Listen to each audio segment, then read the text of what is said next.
Hello and welcome back to Tech and EduSpark Hub, where technology meets education. In today's lesson, we'll be looking at bonding, and this topic is one of the foundational topics in chemistry because when you have the knowledge of bonding, you will understand how compounds are formed and how a particular element contributes to a compound. So stick with me to the end and let's enjoy the best out of the lesson. Firstly, what do we understand by bonding? So by definition, a chemical bonding can be defined as the force that holds an atom together to form a molecule or compound. So we can say chemical bonding is the force that hold atoms together. So this is the simple definition of chemical bonding. Chemical bonding is the force that holds atoms together to form molecules or compound.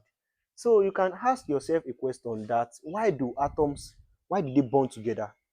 So let's write the reason why atoms bond together. So you can ask, why does atom bond together? Why atoms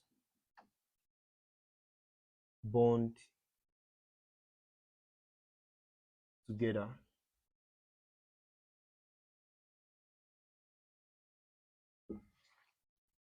So answering this question, the main reason why atoms bond together is to achieve stability. So this is the major reason why atoms bond together. So the major reason why atoms bond together is to achieve stability. So we can write that down.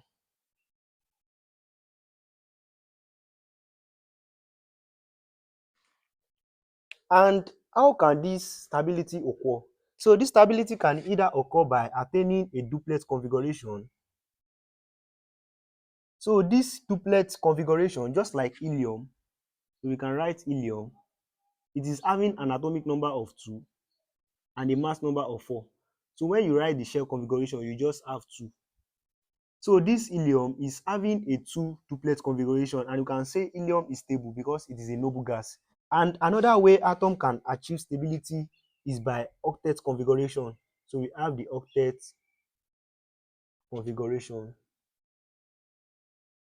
So we can use neon as an example. So neon is having an atomic number of 10, and when you write the shell configuration, you have 2,8. So you can see neon is stable because it is having 2 and 8 shell. So this is reasons why atom bond. The main reason is to achieve stability, and the stability can be of two types. It is either a duplet configuration or an octet configuration. So these are the major reasons why atoms bond together. So next up, we'll be looking at how atoms can achieve this stability. So we said if atoms want to bond together, the major reason they are bonding together is to achieve stability. So how can atom achieve this stability? So let's write this down.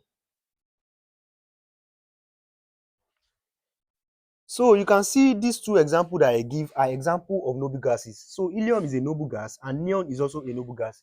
So note that noble gas, they don't form any bond because their shell is complete. So they have a duplet configuration or an octet configuration. So they rarely form bond because they have a complete shell. So they have a complete outermost electron shell. But other atoms, how can they achieve stability? So one of the way they can achieve stability is by losing of electron. And a good example of atom losing an electron is a metal. So we can use sodium, which is a metal, as an example. So when sodium loses an electron, it has a plus sign.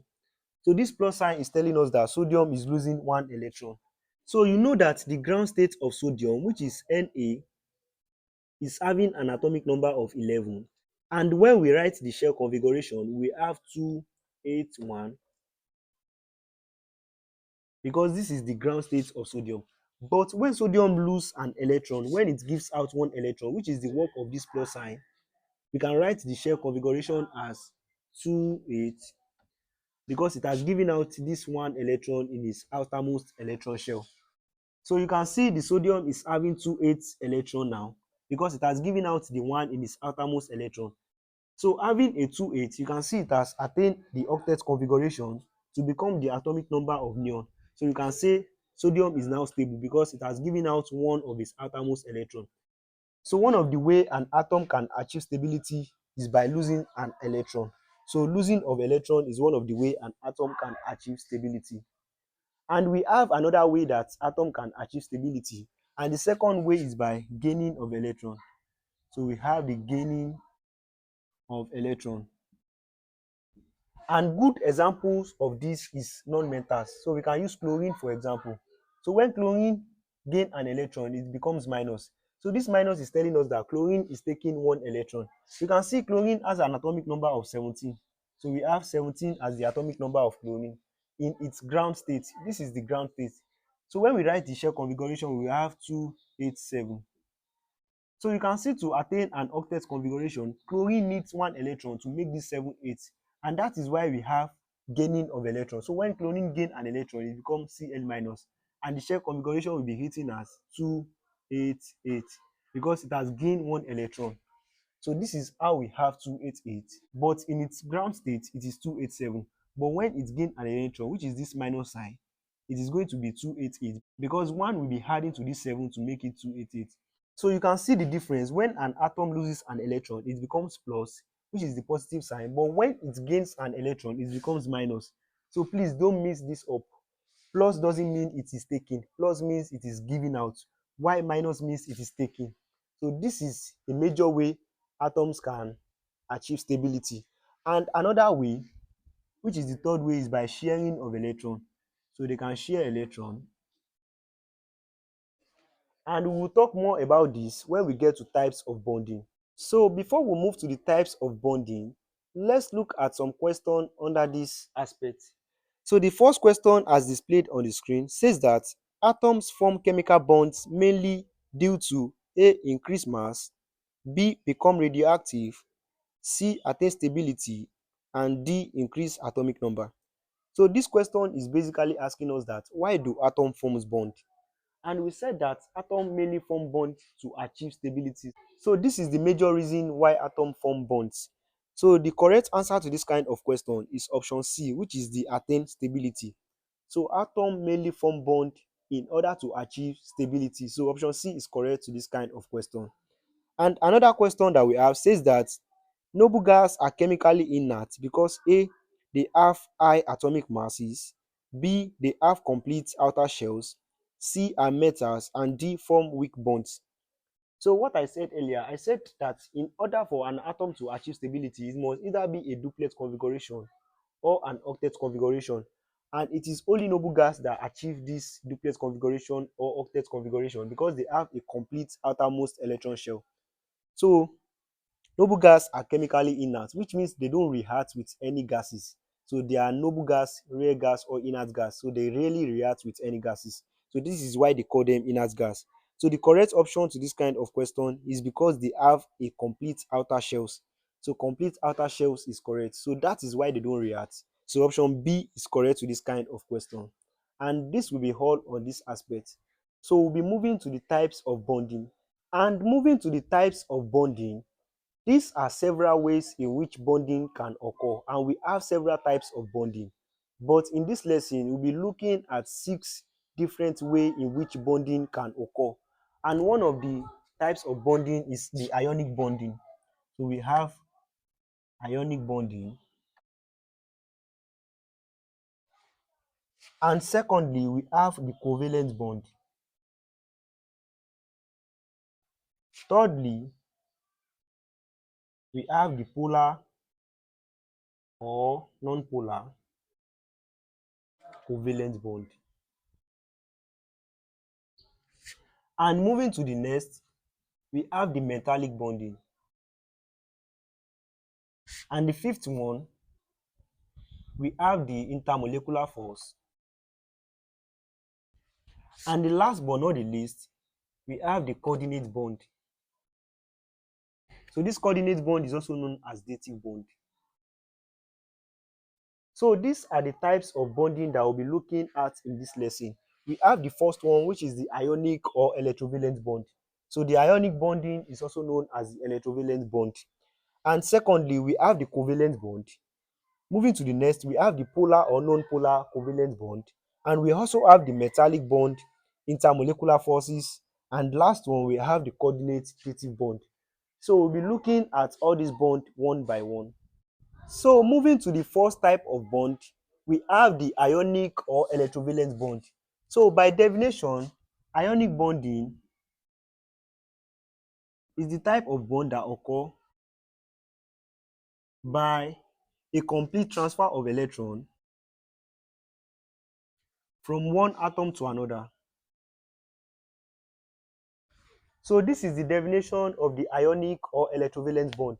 It is the type of bond that occur by a complete transfer of electron from one atom to another. So when we look at examples, you will understand this definition more better.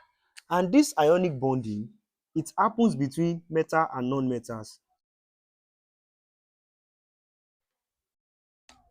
So ionic bonding is the bonding that happens between metals and non-metals. So let's look at some examples under this ionic bonding. So a good example of this ionic bonding is sodium chloride. So we have the NaCl. So how do we conclude that this sodium chloride is a form of ionic bonding? So let's dissect this and look at what is happening behind the scene and how this bond occur. So this sodium chloride is a compound because it involves two or more elements. So now we know that sodium, it has an atomic number of 11 and chlorine has an atomic number of 17. So looking at these two, you can see sodium is having an atomic number of 11, chlorine is having an atomic number of 17. So when you write the shell configuration of sodium will be given as 281, and when you write that of chlorine, it will be given as 287. So this is the shell configuration of sodium, and this is the shell configuration of chlorine because of the atomic number. So now we said ionic bonding is a form of bond that occur when a complete transfer of electron from one atom to another.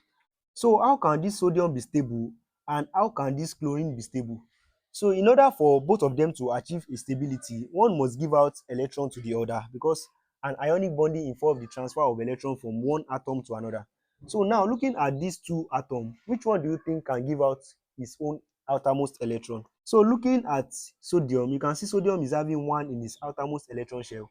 And looking at chlorine, you can see chlorine is having 7 in its outermost electron shell. But chlorine would not want to give sodium its 7 because that is a lot to give out. But sodium can still give out this one electron to this chlorine to make it an octet configuration. So when this sodium gives 1 out, we have Na plus,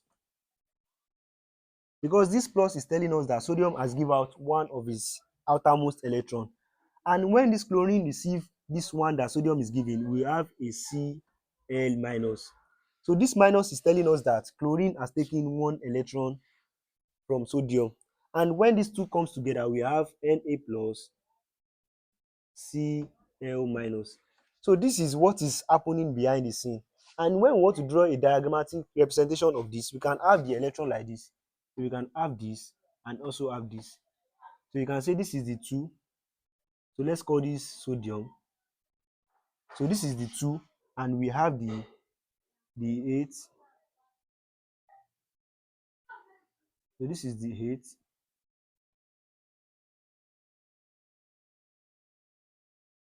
And we also have another one. So this is the one that is remaining out of the sodium electron shell. So let's have another atom.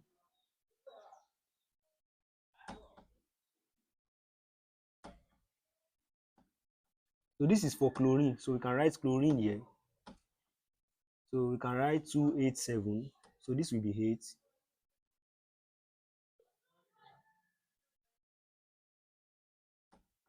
And this will be 7, the outermost electron shell. So we have 7.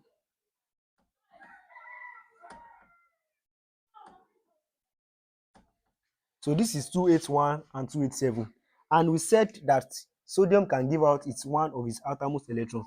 So when sodium give out this one,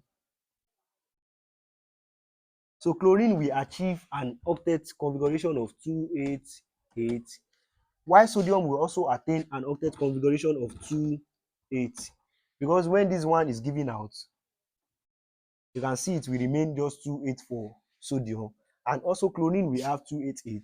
So we can say this type of bonding is an ionic bonding because it involves the complete transfer of electron from one atom to another. So you can see this one has been given out to chlorine, which makes chlorine to be 288 from 287, and also sodium to be 28 from 281. So this is a good example of the ionic bonding. So let's look at another example under this ionic bonding. Looking at another example, we have the magnesium chloride, which is denoted as MgCl2. So from this magnesium chloride, how do we know that this magnesium chloride is an ionic bonding? So to know this, we just have to dissect this magnesium chloride. So from this, we have the magnesium. So magnesium is having an atomic number of what? 12 on the periodic table. And also, this Cl2 is denoting that we have two chlorine atom in this bond. So we have the one Cl, which is having an atomic number of 17, and also another Cl, which is having an atomic number of 17. So this Cl2 is denoting that we have two chlorine atom in this bond, and that is why we have the 17 and 17 in this case. So looking at this, let's write the shell configuration of magnesium.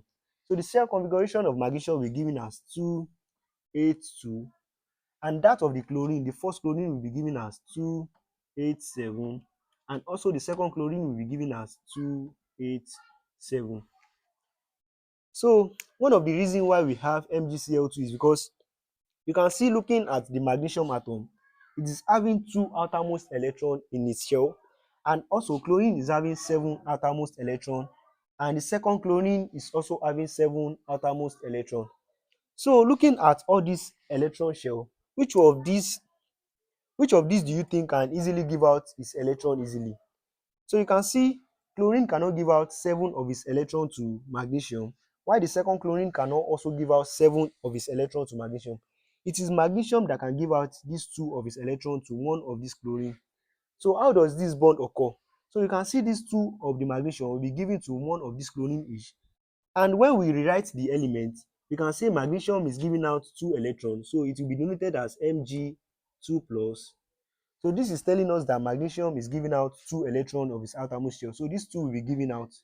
These 2 from magnesium will be given out. And that is why we have the Mg2 plus.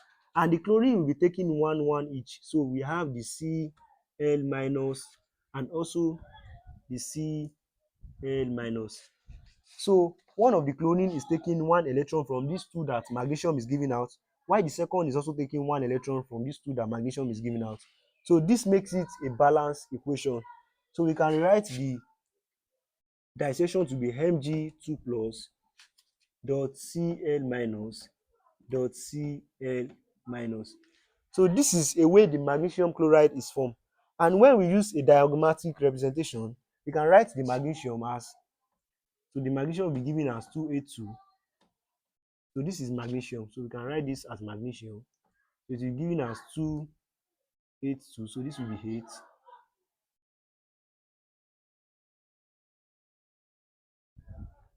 And this will be the 2. And also we can write one of the chlorine as 287. So this is one of the chlorine. So this will be 287. So this is 8.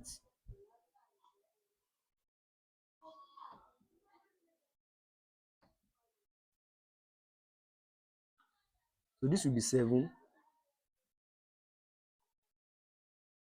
So this will be 7. And also we can have another chlorine here. So this is one chlorine, and this is the second chlorine. So this will be 287.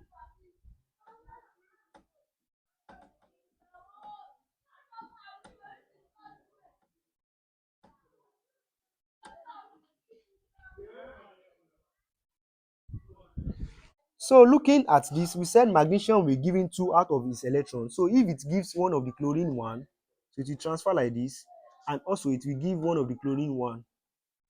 So this is the 2 that magnesium is transferring out. So when we now rewrite this, we have chlorine to be 288 from 287. So magnesium that has given out 2 of its outermost electron, magnesium will be 28. And also chlorine that is also taking 1, the last chlorine will be 288. So you can see, looking at the theory, you can see they have attained an octet configuration, which means they have become stable. So this is why atoms bond together. They bond because they want to achieve stability. So you can see when we have 288, 28, and 288, they have achieved an octet configuration. So this is the bond that is occurring in magnesium chloride. So lastly, let's look at the properties of electrovalent or ionic bonding. So looking at the properties of ionic or electrovalent bond, we can say firstly, one of the properties is that they have a high melting and boiling point. Another properties of the ionic bond is that they conduct electricity when molten or when dissolved. So they conduct electricity when molten or when dissolved. And another property that they have is that they are usually soluble in water. And the last property is that they are hard, brittle solid. So this means that they form solid, but the solid are easily broken. So these are the properties of ionic bonding or electrovalent bonding.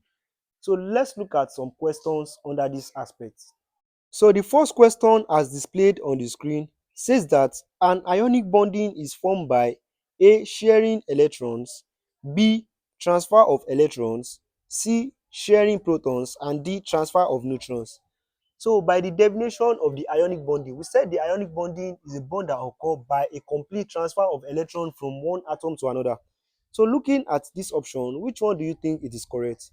So we can say option B is correct to this kind of question because it involves the transfer of electron from one atom to another. So option B is correct. And the second question that we are having says that which of the following compound is ionic? A. H2O, B. CO2, C. NaCl, and D.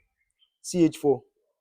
So looking at this option, option C is correct because we use sodium chloride as an example of an ionic bonding. So they share an electron. Sodium transfer one electron to chlorine. You can try for the other option by dissecting it to see if they transfer electron from one atom to the other. So when you dissect it, you can see that option C is correct, which is the sodium chloride, because the rest are either covalent bond, hydrogen bond, because when we get there, you understand more about the covalent bond. But for this kind of question, option C is correct. Sodium chloride is an ionic bonding. So this will be all about the first types of bond, which is the ionic bonding. So let's move to the second type of bond, which is the covalent bonding. Moving to the second type of bonding, we have the covalent bonding. And by definition, the covalent bonding occur when atoms share an electron. So covalent bonding occur when atoms shares electrons, and this type of bonding occur between nonmetals. Unlike the electrovalent bonding, we said the electrovalent bonding occur between metals and nonmetals. But for covalent bonding, it only occurs in nonmetals or metalloids. So this is, let me just put metalloids. So it occurs between nonmetals or metalloids. And in covalent bonding, no ion is formed, but instead molecules are formed. So these are the characteristics of covalent bonding. It is a bonding that occurs when atom shares an electron, and it also occurs between nonmetals or metalloids. And lastly, it doesn't form any ion, but molecules are formed. So let's look at some examples under this covalent bonding. So examples, we have the hydrogen bond. So the hydrogen bond, which is H2. So in this kind of bonding, you can see we have the hydrogen molecule alone. So this is just like saying the hydrogen, one hydrogen is coming to bond with another hydrogen. So this is 1 to form H2. So how does this bonding occur? We can say that covalent bond occur when atoms share an electron. So writing the shell, you can see that this is one hydrogen. So this is one hydrogen and this is another hydrogen. So you can see this 1 they both have 1. So when they bond together, they are going to have something of this type.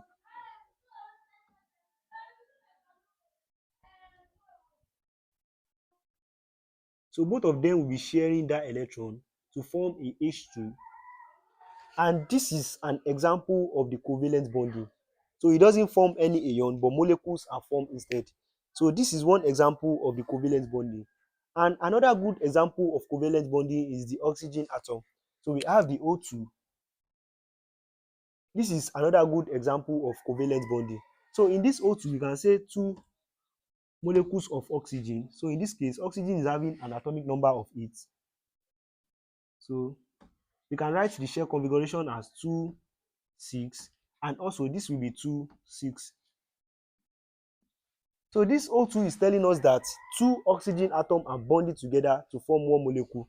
So in this case, how does this bonding occur? You can see that both oxygen need 2, 2 to complete an octet configuration. So when they come together, they can share an electron. So how does this sharing occur? So let's write the shell. So we have the 2. So this is 2,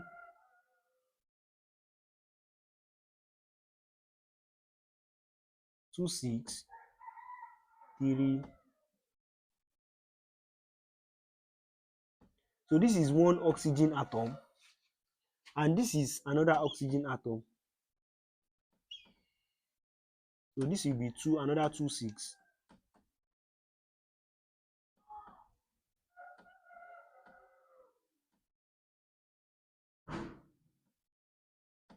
So this is another oxygen atom. So when both of them bond together, they can form a molecule, which is the O2.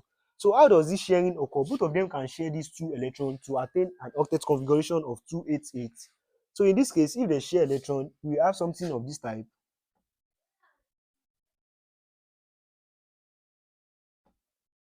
So this will be the 2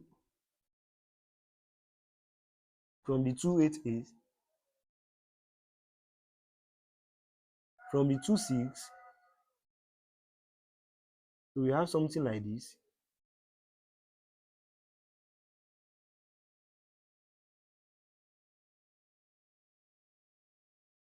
So both of them are going to share this electron. So one oxygen will be giving another oxygen 2 electrons, and the other oxygen will be giving the other oxygen 2 electrons. So we have something of this type. So we have 2, 8 and 2, 8. So to form the oxygen molecule, which is O2. So we can say that this oxygen molecule are giving out 2, 2 electrons to each other each. So both of them are both sharing the 2 electrons from each other atom. And this is an example of the covalent bonding. And another example of covalent bonding is the N, which is the nitrogen. So nitrogen atom, they can give out 3 electrons to each other. So remember, nitrogen is 7 on the periodic table. So we have 7, 7. So this will be 2, 5. And this will also be 2, 5. So the two of them can give out 3 electrons to each other to form a molecule, which is the nitrogen gas, so N2. So they can bond together to form N2. So these are the examples of covalent bonding. So let's look at types of covalent bonding. So moving to the types of covalent bonding, just like the example we had earlier, we have one of the bond to be single bond.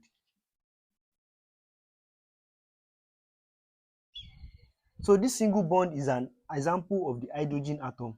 So they form a single bond with each other. So you can see that one hydrogen will be giving another hydrogen 1 to form the H2, and the other hydrogen will also be giving another hydrogen 1 electron to form the H2. So this is a good example of the single bond. And secondly, we have the double bond,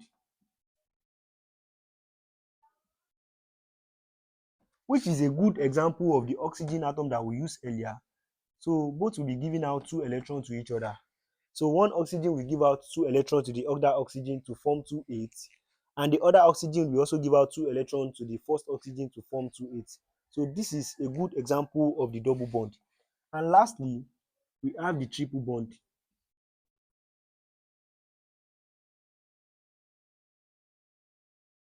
And a good example of the triple bond is the nitrogen atom that I used earlier.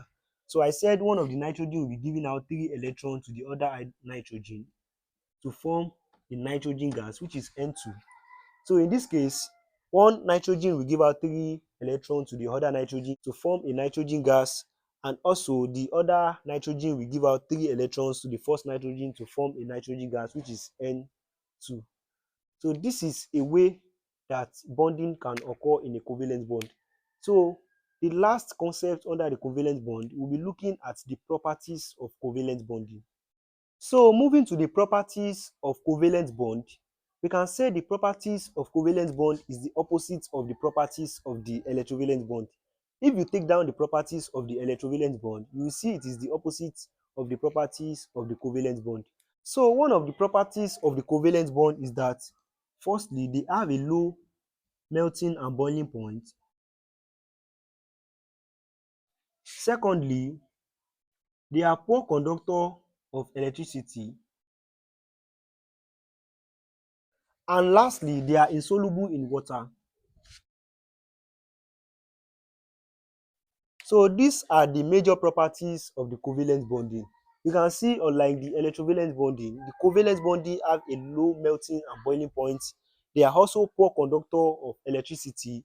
And lastly, they are insoluble in water. So this will be all on covalent bonding. And let's look at some questions under this covalent bonding.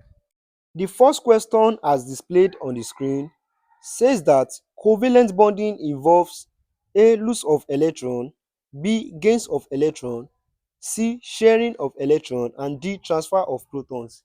So from the definition of the covalent bonding, we said covalent bonding occur when atom shares electrons. So for this kind of question, we can see that option C is correct because covalent bonding involves when atom shares an electron. So option C is correct to this kind of question. And the second question that we have says that which compound is covalent? A. N2O, B. MgCl2, C. NH3, and D. KBr. So looking at this, you can see that this is very simple because we said that covalent bonding occur where it occurs between non-metals or metalloids. So looking at the first option, you can see option A is an ionic bonding because ionic bonding occur between metals and non-metals. So sodium is a metal and also oxygen is a non-metal. So ionic bonding occur between non-metals and metals. So option A is ionic bonding. And option C and option B rather, MgCl2, you can see that one is also a bonding that occur between metals and non-metals. So magnesium is a metals, while chlorine is a non-metals. So that is an ionic bonding because we said ionic bonding occur between metals and non-metals. And the third option, which is NH3, you can see that one is a bond between two non-metals, which is nitrogen and hydrogen. So option C is correct to this kind of question. Unlike option D, potassium is a metal and bromine is a non-metal. So this is a potassium bromide. It is occurring between metals and non-metal, which is an ionic bonding. But a bond that occurs between non-metals alone or metalloid is a covalent bond. And this is why option C is correct because nitrogen is a non-metal, hydrogen is also a non-metal. So option C is correct to this kind of question. So this will be all about the covalent bonding. So let's move to the third type of bonding, which is the polar and non-polar covalent bonding. Moving to the third type of bonding, which is the polar and non-polar covalent bond. So we'll be looking at these two one by one. So let's look at the polar bonding first. So what are the characteristics of this polar covalent bond? The first characteristic is that they carry slight charges. So it can either be plus or minus. So they carry slight charges. And the major or the second characteristics is that they occur due to an unequal sharing of electron. So polar covalent bond occur due to an unequal sharing of electron. So this is a way you can easily identify in polar covalent bonding. And examples are, so we can use the H2O as an example. So how do we know that this H2O is a polar covalent bonding? We said that they occur due to an unequal sharing of electron. So this H2O, how do you know the one that is giving out the electron? So all you just have to do is to cross multiply like this. So when you cross multiply, so you look at this number behind this both. So you can see that this is having 0. So definitely you put 0 at the place of oxygen. And also hydrogen is having 2. So where can we say this 2 is coming from? You can see due to the cross multiply, this 2 is coming from oxygen to hydrogen, and hydrogen is giving out 0 electron to oxygen. So it is oxygen that is giving out this 2 to hydrogen. So this is an unequal sharing of electron because oxygen is giving out 2 to hydrogen while hydrogen is giving out 0 to oxygen. So this is a way you can easily know where an electron is coming from. Don't say because hydrogen has these two that it is hydrogen that is giving out the 2 electron. The electron that is having the number is coming from the other electron. So another example of this case is NH3. So NH3 is another example. So in this NH3, you can say nitrogen is the one giving out 3 electrons to hydrogen. So when you cross multiply, you can see hydrogen is giving out 0 to nitrogen, while nitrogen is giving out 3 to hydrogen. So this is a way you can easily identify a polar covalent bond because they occur due to an unequal sharing of electrons. So you can see hydrogen is giving out 0 to nitrogen, while nitrogen is giving out 3 to hydrogen. So this is an unequal sharing of electrons because one is taking 3 and one is taking 0. So nitrogen is the one giving out 3 to hydrogen, while hydrogen is only giving 0 to nitrogen. So this is a polar covalent bond because it occurs due to an unequal sharing of electrons. So this is all about the polar covalent bonding. So let's look at the second type of the covalent bonding, which is the non-polar covalent bonding. So for the non-polar covalent bonding, one of the characteristics of the non-polar covalent bonding is that it occurs between same or similar atom, and also it have a equal sharing of electron. So this is a characteristics of the non-polar covalent bonding. It occurs between same or similar atom. It have an equal sharing of electron. Unlike the polar covalent bonding, it have an unequal sharing of electron, which means one atom is donating more than the other. Because in this case, oxygen is donating 2 to hydrogen, while hydrogen is donating 0 to oxygen. And also in this case, nitrogen is donating 3 to hydrogen, while hydrogen is donating 0 to nitrogen. So it's occur due to unequal sharing of electron for the polar covalent bonding. But for the non-polar covalent bonding, it occur due to an equal sharing of electron. And examples are the hydrogen atom, which is the H2. You can see they both share 1 electron. And another example is the oxygen atom, which is the O2. They both share 2 electrons to each other. And lastly, the nitrogen atom, which they both share 3 electrons to each other. So we have the nitrogen atom, which is the N2. So they both share 3 electrons to each other. And you can see it occur between same or similar atom. You can see we have both hydrogen atom, both oxygen atom, and both nitrogen atom. So these are the characteristics of polar and non-polar covalent bonding. So let's look at some questions under this aspect. So the first example we have, as displayed on the screen, says that which molecule is polar? A O2, B N2, C H2, D H2O. So from the polar covalent bond, we said they occur due to an unequal sharing of electron. So looking at this option, which one do you think has an unequal sharing of electron? You can see option D has an unequal sharing electron because oxygen is giving out 2 atoms to hydrogen and hydrogen is giving out 0 atom to oxygen. So option D is correct to this kind of question. They have an unequal sharing of electron. So option D is correct. And the second example we have says that a non-polar bond is formed when atoms A are metals, B have unequal electronegativity, C shares electron equally, and D form ions. So from this question, we said non-polar bond or non-polar covalent bond are formed when atoms have an equal sharing of electron. So to this kind of question, option C is correct because they share electron equally. So option C is correct to this kind of question. And this will be all about the polar and non-polar bond. So let's move to the fourth type of bonding, which is the metallic bonding. Moving to the fourth type of bonding, we have the metallic bonding. And by definition, the metallic bonding is the force holding metal atoms together through a sea of delocalized electrons. They are positive metal ions surrounded by free moving electrons. So as displayed on the screen, you can see the metal atom surrounded by the sea of delocalized electron. So this metallic bonding is the force that is holding the positive metal ions together, surrounded by sea of delocalized electron or sea of free moving electron as displayed on the screen. You can see the free moving electron around the positive metal ions.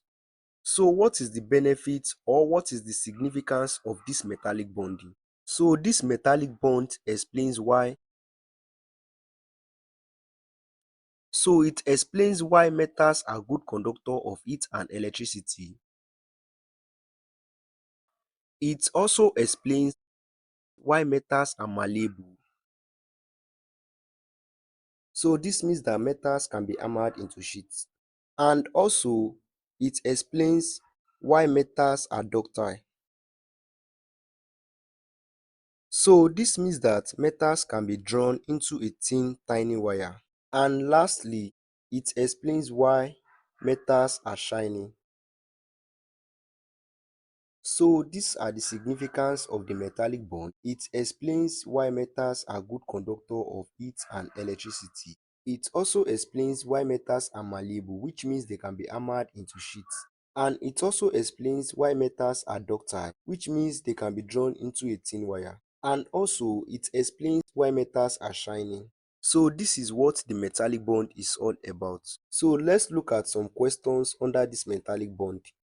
The first question as displayed on the screen says that metallic bonding involve A. Shared electrons, B. Transferred electrons, C. Delocalized electron, and D. Fixed electrons. So from the definition, we said metallic bonding is the force that holds metal atoms together through a sea of delocalized electron. So we can say metallic bond involves delocalized electron. And the second question we have says that the conductivity of metal is due to A. Protons, B. Neutrons, C. Fixed electrons, and D. Free electrons.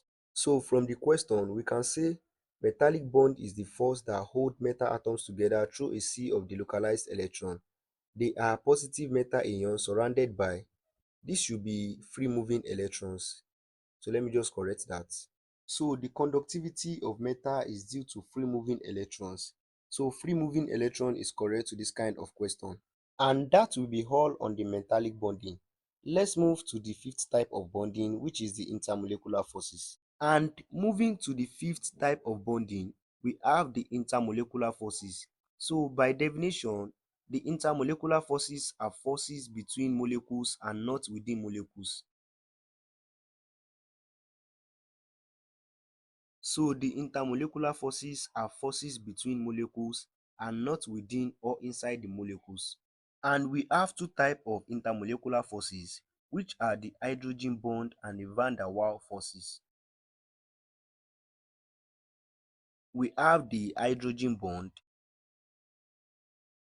So under the hydrogen bond, we have that they are the strongest intermolecular forces, and they occur when hydrogen is bonded with nitrogen, oxygen, and fluorine. So this hydrogen bond occur when hydrogen is bonded with nitrogen, oxygen, or fluorine, and they are the strongest intermolecular force. And examples are H2O, NH3. So you can see that hydrogen is bonding with oxygen, and also hydrogen is also bonding with nitrogen. And another type of intermolecular forces that we have is the van der Waals forces.